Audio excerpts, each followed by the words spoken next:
جہنم کا بالن بن رہا ہے، رب کو ناراض کر رہا ہے، آخرت برباد کر رہا ہے، غیر اللہ کی بندگی میں ڈوبا ہوا ہے، اور میں چپ کر کے بیٹھا رہوں کہ تفرقہ نہ پھیلے، لوگوں کی دل آزاری نہ ہو، یہ کون سی خیر خائی ہے؟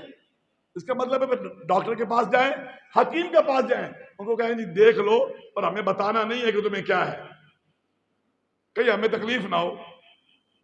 وہاں تو ہم پوچھتے ہیں حضرت ڈاکٹر صاحب اس کو ہے کیا، مسئلہ کیا ہے، اس کو پرابلم کیا ہے، اتنے عرصے سے ہم دوائیں کر رہے ہیں، اس کا حل کیا ہے؟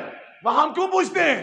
کیونکہ ہمیں اندازہ ہوتا ہے کہ اگر ہم نے ڈاکٹر سے نہ پوچھا اور اس بیماری کا علاج نہ کیا اور اس کی حساسیت کا ہمیں علم نہ ہوا تو ہماری زندگی برباد ہو جائے گی۔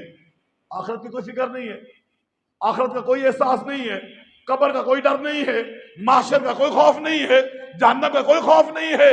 ہمیں خوف رکھنا چاہیے اور دوسروں کا احساس بھی کرنا چاہیے، دوسروں سے محبت بھی کرنی چاہیے، اور اس محبت کی بنیاد پر خیر خائی کو پیش نظر رکھتے ہوئے جہاں جہاں خامی پائی جائے، جہاں جہاں کوتاہی پائی جائے، اچھے انداز میں دلائل کے ساتھ خیر خائی کی بنیاد پر اخلاق کے ساتھ وہ خرابی واضح کرنی چاہیے۔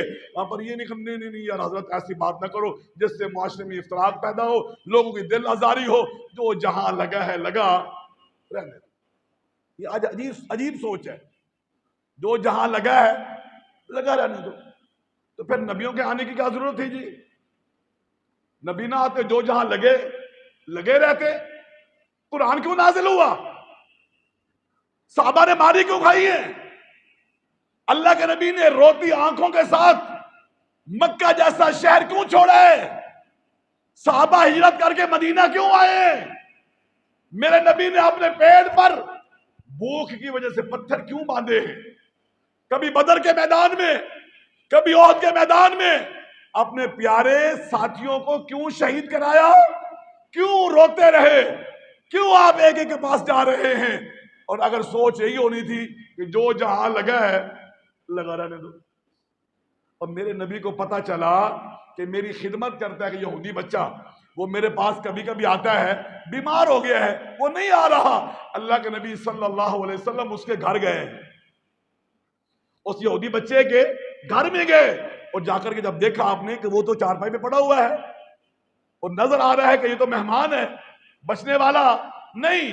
اللہ کے نبی صلی اللہ علیہ وسلم یہودی بچہ ہے اور یہودیوں کے گھر میں کھڑے ہیں، یہودیوں کے گھر میں کھڑے ہیں، یہودی بچہ ہے، موت کا وقت قریب ہے۔ میرے نبی صلی اللہ علیہ وسلم بچے کے قریب ہوئے، آپ فرمایا یا غلام قل اشہد ان لا الہ الا اللہ واشہد ان محمد رسول اللہ۔ بیٹا، بچہ، یہ کلمہ پڑھو، یہ کہو میرا ایمان ہے، میرا عقیدہ ہے، میں گواہی دیتا ہوں، میں اقرار کرتا ہوں مالک الملک کے علاوہ کوئی عبادت کے لائق نہیں ہے، کوئی خالق مالک رازق نہیں ہے، ایک اللہ بندگی کے لائق ہے، اور کہو کہ میں اس بات کی بھی گواہی دیتا ہوں کہ محمد ابن عبداللہ رسول اللہ ہے، اللہ کے پیغمبر ہیں، اللہ کا پیغام لے کر کے آنے والے ہیں۔ جب اللہ کے نبی نے جملہ کہا نا تو بچہ اپنے باپ کی طرف دیکھنے لگا، تو باپ جانتا تھا کہ محمد واقعی اللہ کے نبی ہیں صلی اللہ علیہ وسلم۔ نہیں مانا، ان کی کم بختی ہے، حسد میں آ گئے، مقابلے میں آ گئے، انا ان کی پاؤں کی بیڑی بن گئی، الگ مسئلہ ہے۔ لیکن یہودی جانتے تھے، جو عالم یہودی تھے وہ جانتے تھے کہ محمد صلی اللہ علیہ وسلم یہ اللہ کے نبی ہیں۔ تو وہ باپ بھی جانتا تھا کہ جو محمد کہہ رہے ہیں نا صلی اللہ علیہ وسلم یہ سچ ہے۔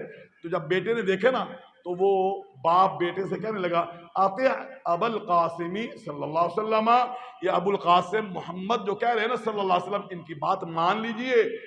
بچے نے کلمہ پڑھا، اور جیسے کلمہ پڑھ کے فارغ ہوا، روح اس کی پرواز کر گئی۔ اللہ کے نبی وہاں سے واپس مڑے، آپ کیا فرما رہے ہیں؟ فرمایا الحمدللہ الذی انقذہ بی من النار۔ تمام تعریفیں اس اللہ کی ہیں جس اللہ نے میری وجہ سے اس بچے کو جہنم کا بالن بننے سے بچا لیا۔ اب ذرا سوچئے، اللہ کے نبی صلی اللہ علیہ وسلم جا کر کے وہاں یہ بات نہ کہتے کہ سوچ پر کہ جو جہاں لگا ہے لگا رہنے دو، یہ تو یہودی ہے، ویسے ہی یہ تو ویسے کلمہ نہیں پڑھتے ہیں، تو مجھے کیا ہے کچھ کہنے کی؟ نہیں، آپ کو پتا چلا آپ گھر میں گئے ہیں، آخری وقت ہے، آپ کی کوشش یہ کہ جہنم کا بالن بننے سے کیا ہو جائے، بچ جائے۔ اللہ کے نبی صلی اللہ علیہ وسلم اپنے چچا ابو طالب، آخری وقت ہے، صحیح بخاری کی روایت ہے، آخری وقت ہے، بستر مرگ پہ پڑے ہوئے ہیں، اللہ کے نبی صلی اللہ علیہ وسلم پہنچ گئے، جا کر کے کہنے لگے یا عمی قل لا الہ الا اللہ کلمۃ احاج لک بها عند اللہ یوم القیامہ۔ اے چچا یہ کلمہ پڑھ لو نا، لا الہ الا اللہ کا اقرار کر لو نا، ایک دفعہ اپنی زبان سے یہ کلمہ کہہ دو، میں محمد، یہ کلمہ ایک دفعہ سن لو نا، میں اللہ کی بارگاہ میں جا کر کے جھگڑا کر کے بھی آپ کو بخشوا لوں گا، آپ کو معاف کروا لوں گا، ایک دفعہ یہ کلمہ پڑھ لیجئے۔